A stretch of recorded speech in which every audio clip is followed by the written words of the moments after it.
Okay. All right, good. So now we're live, okay? We have Erica here to hang out with us and to learn about verb patterns. So Ken, I'm going to ask you, how are you feeling today? Are you excited about this grammar day? I'm tired today. You're tired? Is it hot today? I'm I'm new to grammar knowledge. So Yeah. Well, don't worry. Don't worry. Like I said in the last class, this is the presentation I used the last time we did verb patterns. I don't even know when, a couple months ago, maybe. And I've modified it a little bit. So if you see something like, hey, I remember that, or hey, what is that? Maybe that part is new. So good luck, verb patterns. I'm going to start screen sharing in just a second here. Verb patterns. Okay, so verb patterns. Dun, dun, dun. This is one of the most difficult parts of English, in my opinion. So, Ken, what is a verb pattern? I think it's a collocation of verbs and preposition mainly. Okay, and if someone doesn't know what a collocation is, what is that? Collocation is the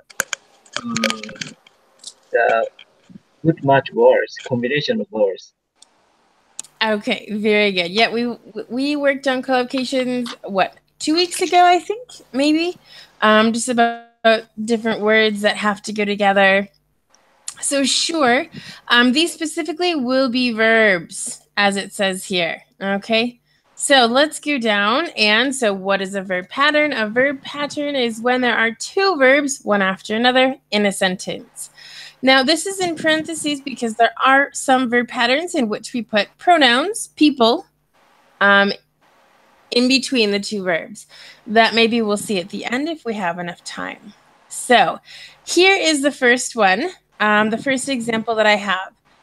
There's about four and a half different types of verb patterns, and we'll see that kind of half at the very end here. So for example, I can say, I like cooking, or I like to cook.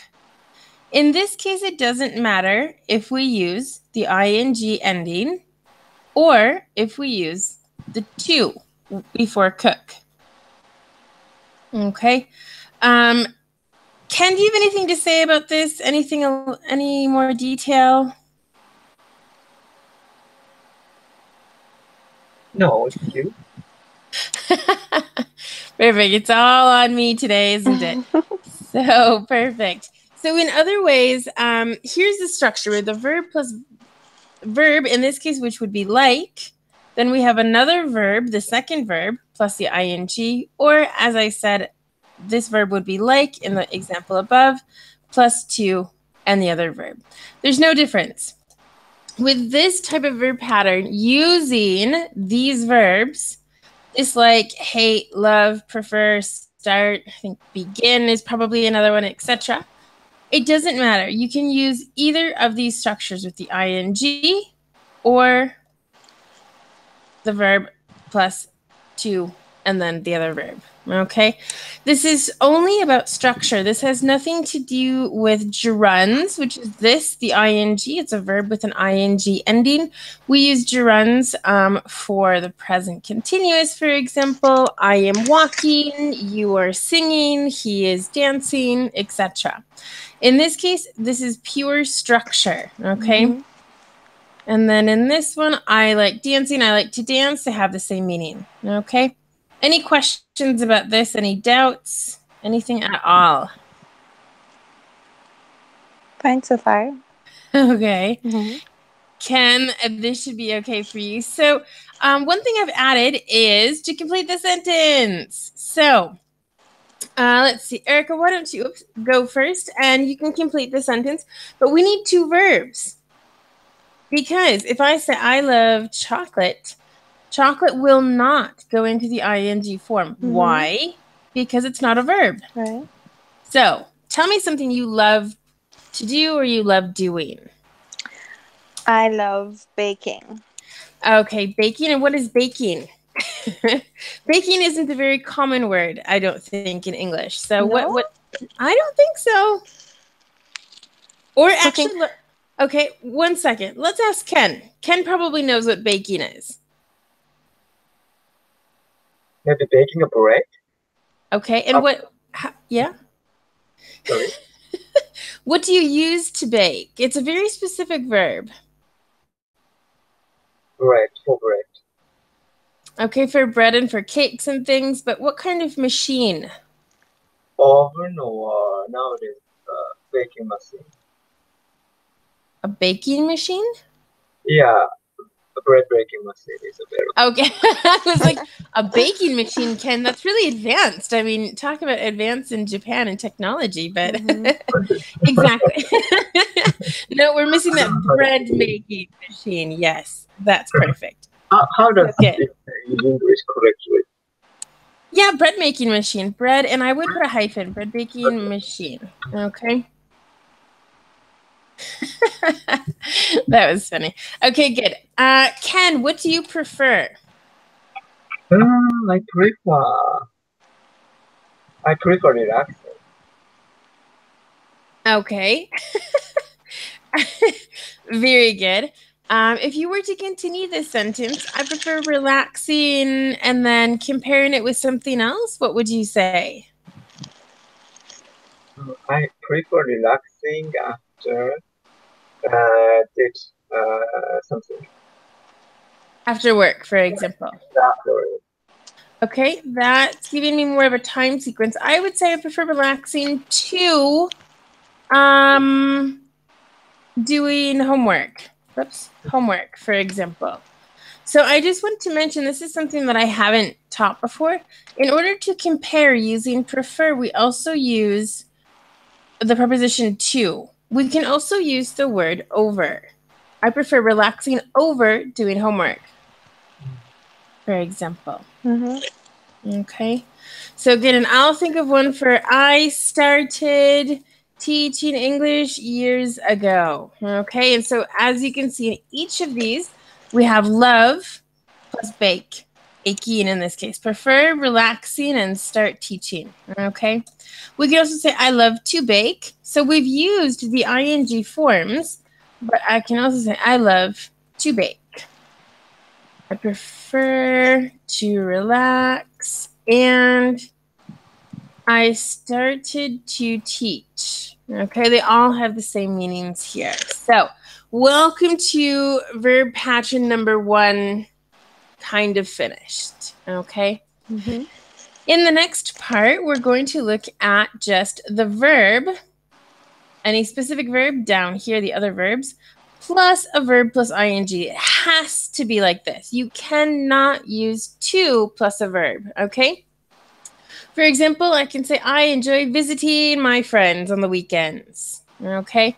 Other words that we can put instead of enjoy would be admit, deny, finish, mind, avoid, give up, miss, imagine, practice, can't stand, fancy, involve, risk, consider, feel like, and keep on.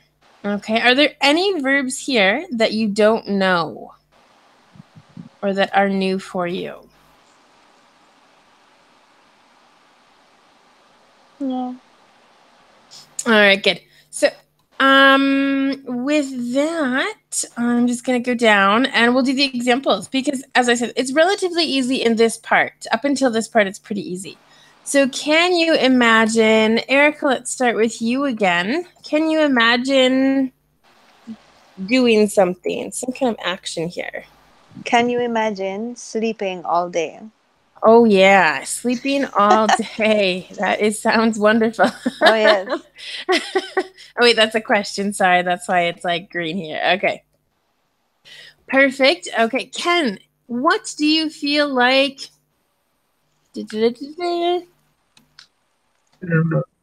Feel like dancing. What do you feel like dancing to, we're going to say. Yeah, what do you like? I'm sorry, what do you feel like dancing to? Yes, because normally we listen to music. So what kind of music do you feel like dancing to? Okay, we can say that. Good. Ken, what's your favorite music to dance to? Oh, nothing particular. Just dance music. Yeah. Everything, right? You dance to Yeah. everything? Perfect. Good. Erica, do you have a specific type of music you like to dance to? Reggae, definitely. You know, if I said that, my husband would be like, what? Reggae is not popular here in Spain. But I do like house music. Ah, cool. Which he doesn't like either. Actually, we've only been out dancing once in our entire almost 7 years. Well, 6.5. So anyway. Perfect. Yeah, he like cheated me, and he didn't cheat, but he like tricked me into he started dancing with me. I was like, yes. No, that was a huge lie. I can't stand lying. Let's say that. I can't stand I really can't. I can't stand when people lie. And see, we can do this, and I just said I can't stand when people lie. Okay? And so we can say this different ways, and they both have the same meaning, but this is shorter. And Ken, why do we say things shorter with less words? Maybe because it's usually people pronounce like this way. Also, it's short. But in official documents, maybe it cannot. It's proper. Right. Yes, for more formal writing cannot stand lying. Yep. We say things shorter because it's easier. And when it's easier to communicate something, why not? Instead of saying like 6,000 words when you can say 1,000, for example. Why not? Okay, good. So any questions until now? So I just want to review. We have number one, we have two options of how the verb can be structured or formed after the verb. Then in part two, it has to be with the ing form. Okay. So now in part three, it has to be to plus a verb. Okay. So basically the same, but just different in this case. So I decided to go to London, for example. Go to London. Now, in this sentence, a lot of people think there's too many twos. I decided to go to London. Ken, can you help explain why these both are important? To London is a how can I say place marker, and to go, I don't know. Decide to. In this verb requires to as a preposition.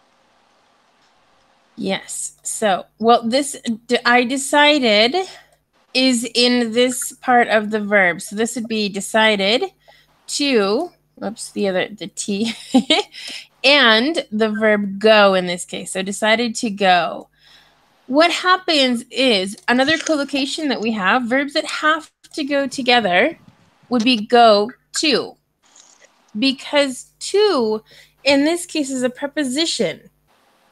In this case, it's in the infinitive form, in my opinion. So this to, both to's represent something different in the sentence. This to, like I said, it is talking about movement. And so when I say go to, I'm physically moving from one place to another. In this case, wherever I am, when I say this sentence, to London, I'm moving physically. Okay. And we see that with the difference between in and into. And this is something that I think is quite interesting. If I say I'm in the kitchen, okay, you're physically inside. You're within the volume of space of the kitchen. If I say I'm walking into the kitchen, you're physically moving at that point from, let's say, the living room into the kitchen. Okay, so that to, in this case, also requires movement, okay, as a preposition. Any questions about that? Lots of little things of grammar today. So good. Okay, so let's delete this because we want to talk about other types of verbs in which we use here. Okay, Ken, let's have you read these for us, okay? And then there's more down here, so I'll move this down.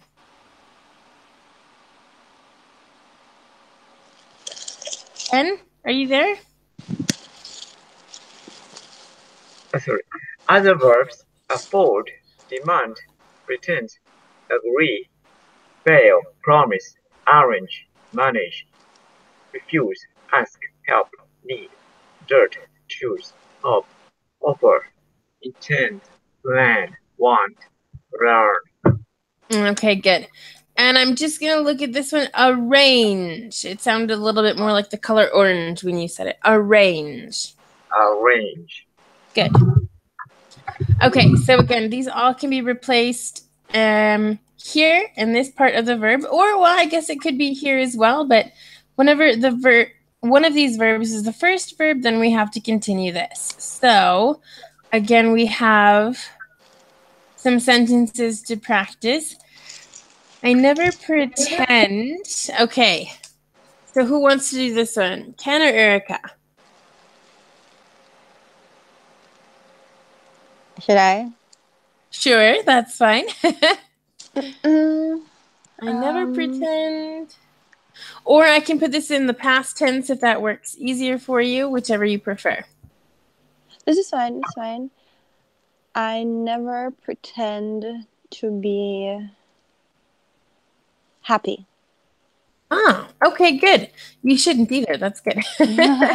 So I never pretend to be. So we have our first verb and second verb with the two in the middle, and that's perfect. Ken. He asked me.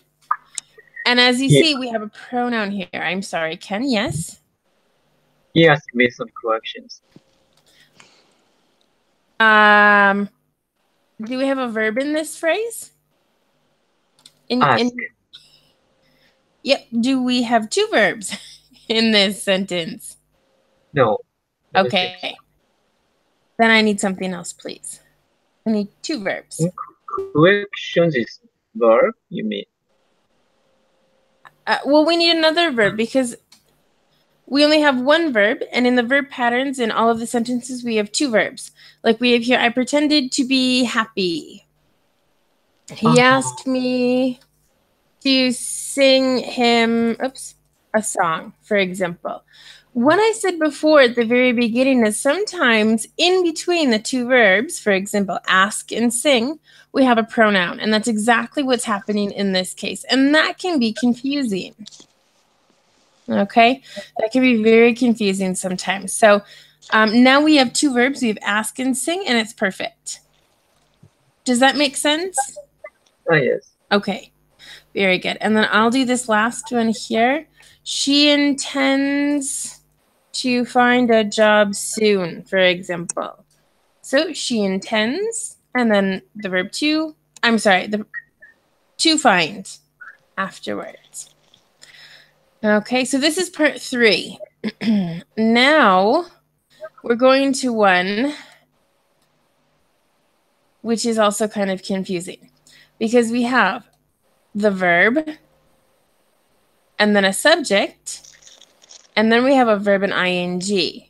So some of these repeat as well, just because we can, but we don't have to always put a subject or a pronoun in between the two verbs, okay? So I can't stand John singing all day. So can't stand would be our verb in this first part. And sing would be in the second part, the second verb. So we have it in the ing form, and John is our subject. Okay. Other verbs we use are just like imagine, involve, mind, miss, put off, and risk. So what I'm going to do here is go down. And then I don't think all of these are going to work, actually. So I might have to do plan B. So just like, I miss. No, these aren't all going to work as I wanted. Nope, plan B. Let's just invent some sentences from here. Okay. I don't know why I didn't read that a little bit better. That happens sometimes. So, imagined. Oh, okay. I have a good one. For example, I imagined him being taller.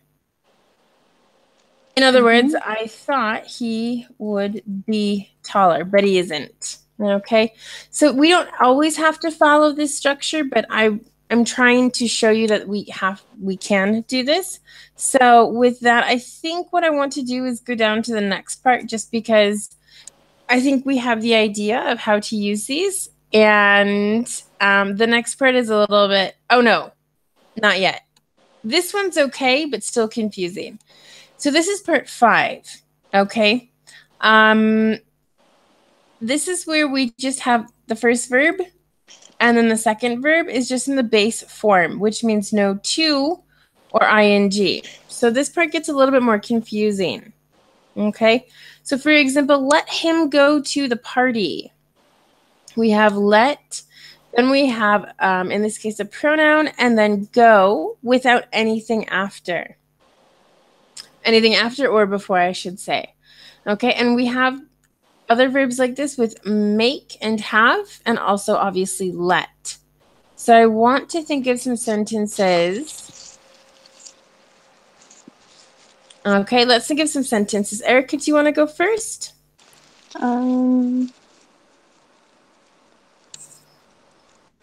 Just continue. I let someone and continue. Yeah, or you can, or we can put a name in here if you want.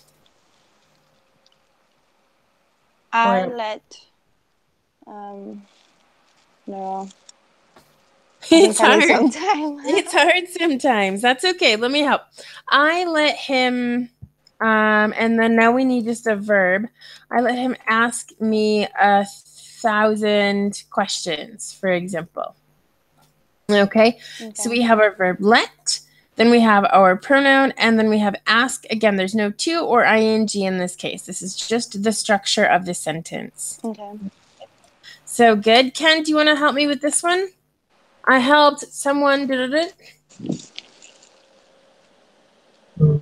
I helped someone to complete this work. Ken, to complete this work. Okay, well, welcome to Exceptions in English. Technically, with the verb help, we can also use the verb to, but we don't have to. I've added it to this section because there's more verbs that you have to use with to after.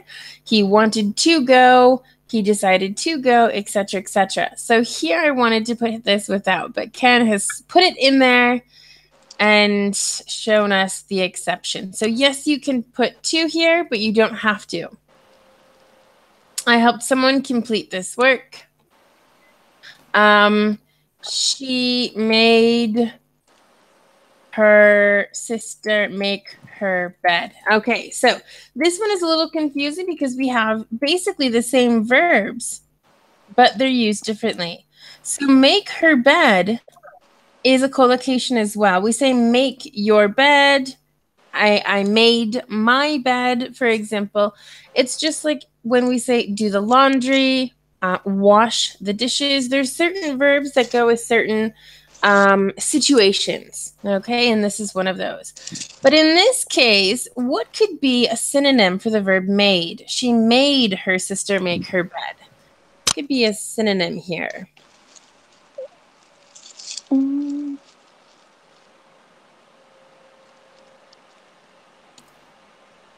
Nothing. This one's it's a little complicated. I would say forced in this case because made is in the past tense. She forced her sister to make. Now with the verb force, then we add to in this part. Okay, so let me just write that here. She forced her sister to make her bed.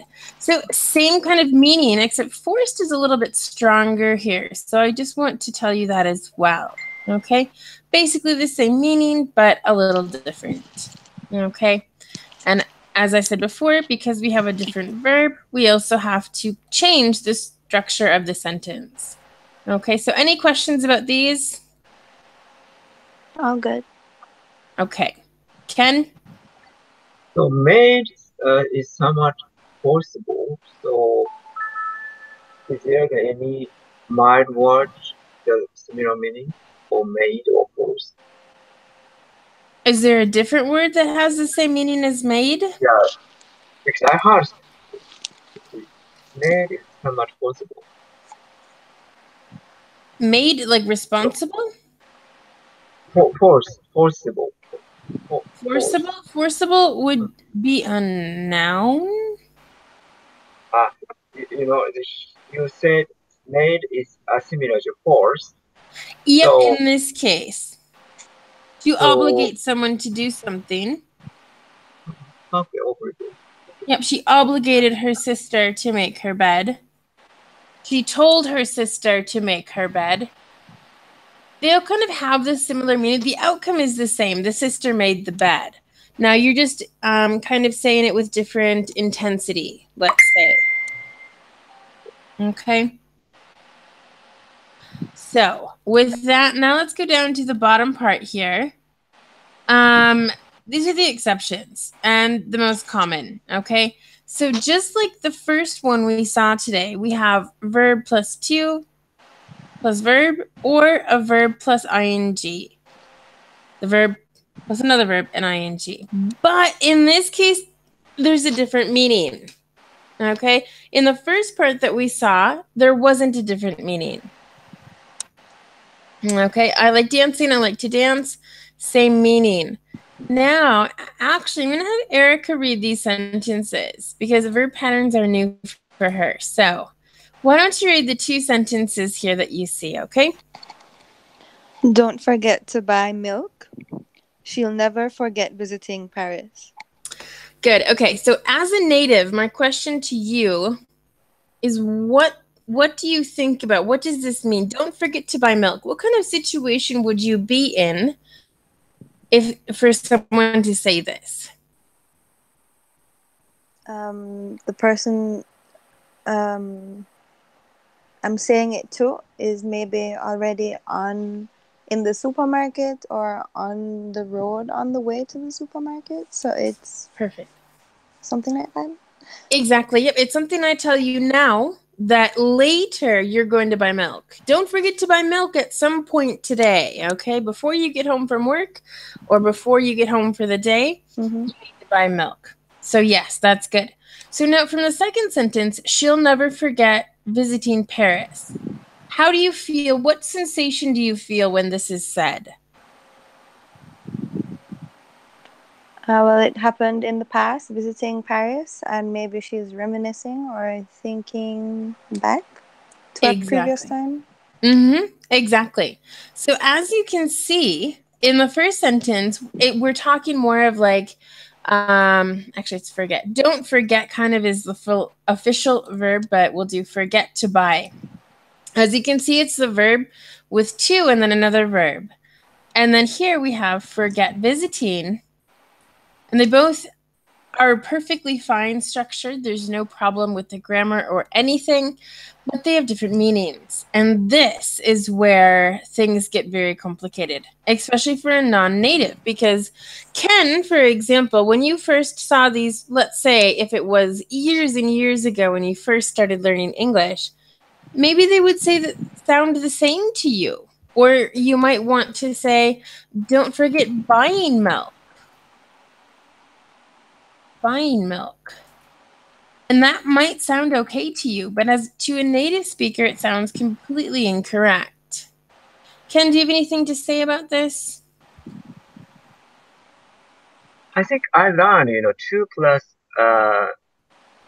original verb is a proper combination. So maybe if I were the beginner, I would say, don't forget. So maybe I think don't forget to buy milk, and I didn't know the don't buying carrot is followed by the verb. I think probably. Yes. I'm Well, sure.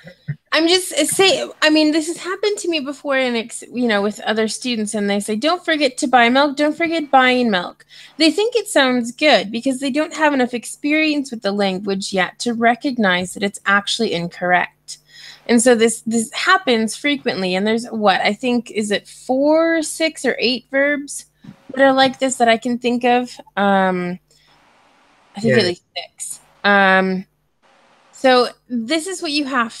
This is the most difficult part about verb patterns. Plus, with verb patterns, either way, you have to memorize which verbs that are in the first position and then decide if it's the ing or to or both with different meanings, for example. So it's a very complicated situation. It's not easy at all. And like I said, this situation will happen. In that case, you just have to think and say, no, it's not this, it's this.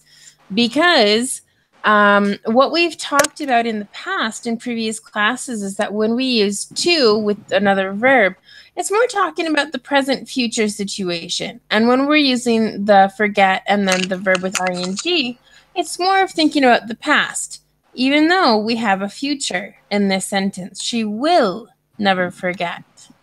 Okay.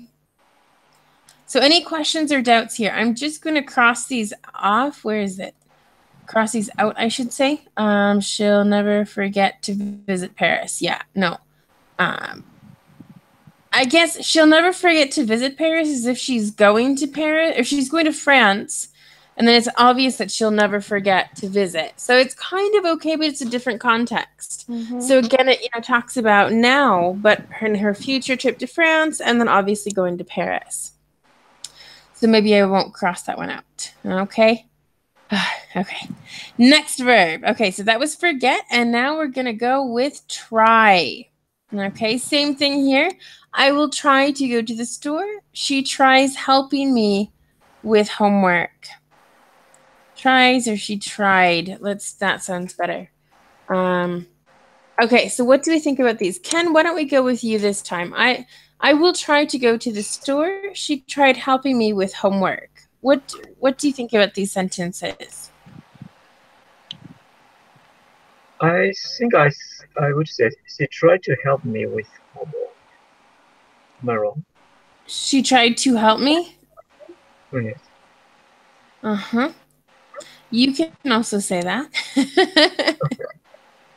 This one is, I think, in some ways it's the same, some ways it's different.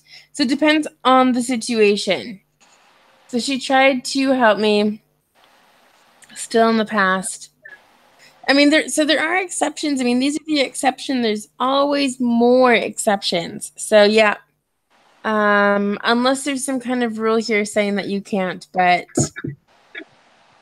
well, let's ask Erica. So if I say she tried helping me with homework, or she tried to help me with homework. I think I know what it is. What do you think about these two sentences? Same or different? I honestly think they're the same, but I can't be sure. Yeah, I know. I have a similar doubt. So what I think this could potentially be is, or at least the rule, the exception that's out there, is when I say she tried to help me, means that she tried, but she couldn't. In the end, she wasn't able to. She tried helping me with homework, but that also still has the same kind of idea that she tried, but it wasn't successful. So to me, these are the same kind of meaning. And so that's good, Erica, too. And I will try to go to the store. Again, is kind of more of the present to the future. I will try later today. But again, you're not really sure. So, lots of complicated things. See, English is not clear. Some things are very easy in English. Other things are not. So just going to move this down a little bit so we have some more room so we don't see everything. Okay. Erica, do you want to read these sentences? Okay. Remember to lock the door. She remembers making cookies with her grandma. Okay, perfect. Ken, what do these sentences mean to you? remembers to lock the door. She remembers making cookies with grammar. The first sentence is order, and second sentence not order. Order in what sense? Because original verb at the beginning, that's about order form. Oh, you're talking about the imperative.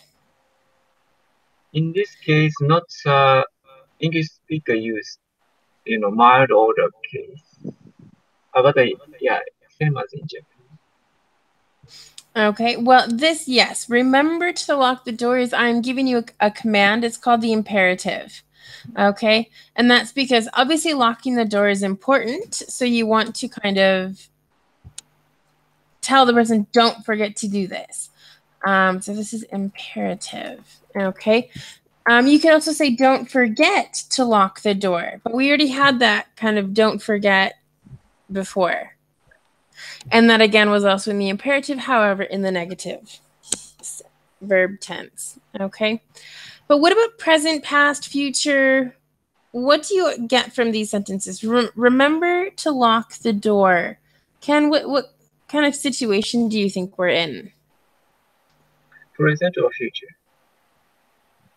Present to future, exactly. I'm saying it now. It could be in 5 minutes when we leave the house, or it could be in 2 hours when whoever you're talking to is leaving the house. And then the second sentence, what do you think, Ken?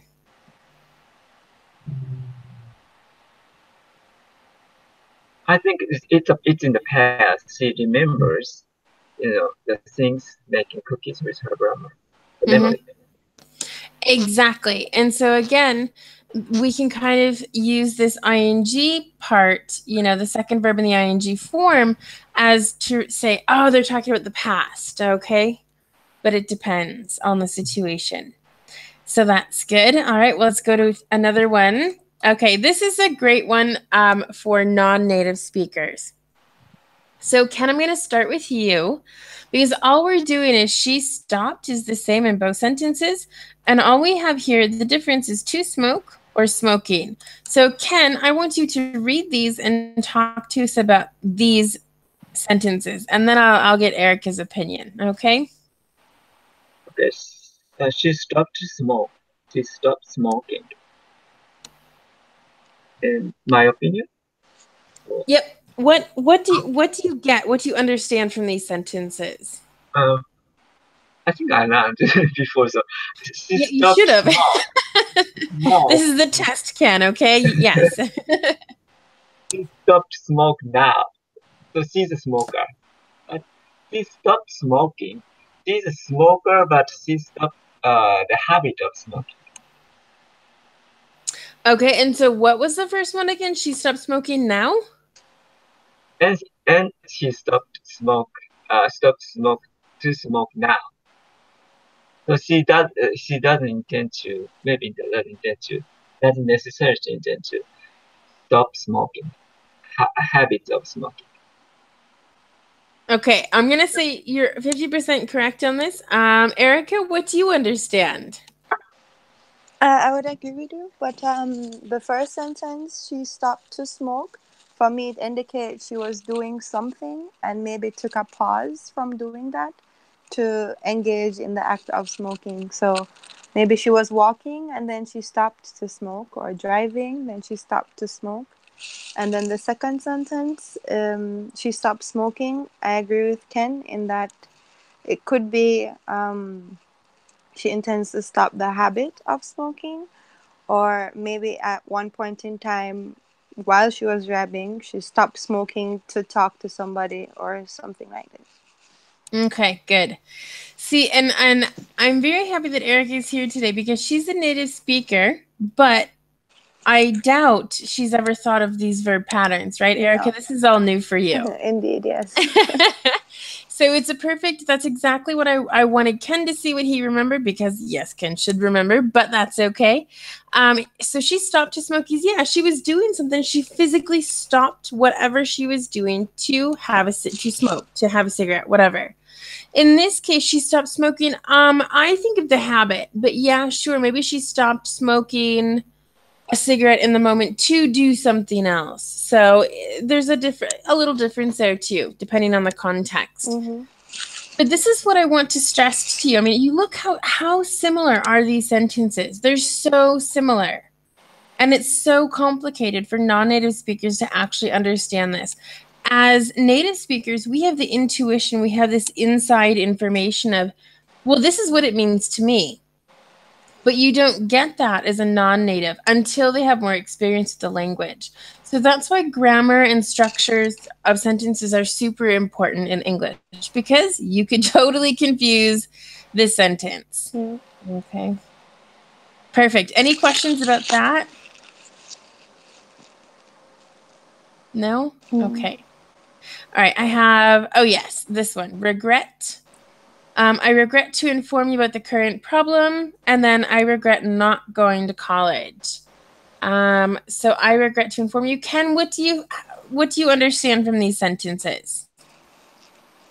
This is a kind of rhetoric of I'm afraid of saying or I think to express their happiness, sorry feeling. Mm-hmm. Good. And Second one is just simply regret this person. I regret not going to college. okay, so what about past, present, future situations? Okay. First sentence is I think the present, but a decision has made in the past. And the second sentence, definitely the past. So this person regrets the past. Exactly. So again, so the first sentence, I regret to inform you. Yes, the letter was written in the past, but they're also informing the person now. And so it's kind of like a present situation. Even though the letter was written in the past, it still affects this now and potentially even in the future, because it's about the current problem. Well, it's not solved, so it's going to still affect you in the future. And yes, the second sentence is, I regret not going to college. You're like, I should have gone. Why didn't I go? So good. All right. So I think this might be it for these kinds of verbs. Let's just see. Yep. Okay. So any questions about verb patterns? Because I'm going to mention some other things that are similar, but not. So, okay. Mm-hmm. Good. All right. So extra info. Okay. This is something we had done last time in class, and I saved it because I liked it. So we have singing in the shower is fun. Okay. Ken, why is this first verb in the ing form? Because singing is a verb, so in order to the verb, in order to change the verb to noun, gerund, ing is necessary. Okay, so when a verb is the subject of the sentence, it uses the ing form. Yes. Because we don't have any people in this sentence. There's no he, she, it, we, they, or names of people. There's nothing in here saying who does it. So when we just say learning English can be difficult, learning is in the ing form because it's the subject of the sentence. Okay, so when we don't have any people, that's what happens. And then in this case, she's interested in playing the flute. Now, this was an activity in which you had to choose. I've left the correct answer, but there will be non-natives that say she's interested in to play the flute, or she's interested in play the flute. Why, Ken, does it have to be in the ing form? Because of in, in Japanese, this form is taught like how can I say, verb noun. The name Collocation. Japanese. So I think it's gerund. I don't know. Maybe that. Yeah. Anyway, so because of the in, this verb play change to play in. Okay, yes. So because we have, let's go through this. Subject. Now, this apostrophe S, Ken, what does this represent? She is.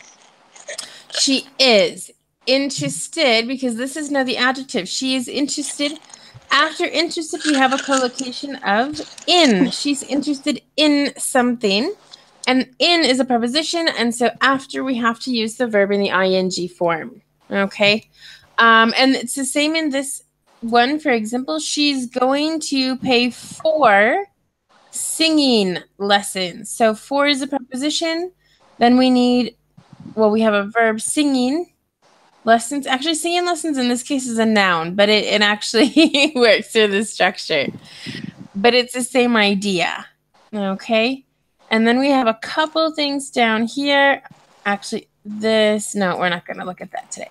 And I look forward to in this case is a preposition. It's not a verb. So we're not going to say to see, but we're going to say to seeing you this weekend. I look forward to seeing you this weekend. So a little bit complicated, a little bit different, but different ways in which we can use the gerund. Oh, did you add here, Ken? Gerund and verbal noun? Yeah, this word I was searching for. So this verb kind of gerund, it can be explained as verbal noun. We learned like that in Japanese. Well, that's actually a really nice way to say that. I like that. So thank you. And actually, I thought of the correct word. It's bread maker, not a bread making machine. I think bread making machine would be like an adjective. Bread making. Okay. But I'm sorry, bread maker. I can't even spell when I'm trying to write things. Bread maker.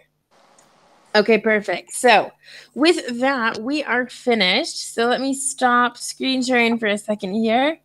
And I'm also going to check my next week's classes because it's Wednesday today. Let's see. Next class is today's the 8th. So Monday the 13th, we're going to be talking about interview close, part 2. We did that, I think could be October, too far. I don't know. Earlier this year, we had done part 1. And then on Tuesday, don't forget Tuesday next week, we're going to talk about advanced future tenses. So more grammar. Okay. Any questions for now about anything? I think I'm good. Okay. Quite challenging.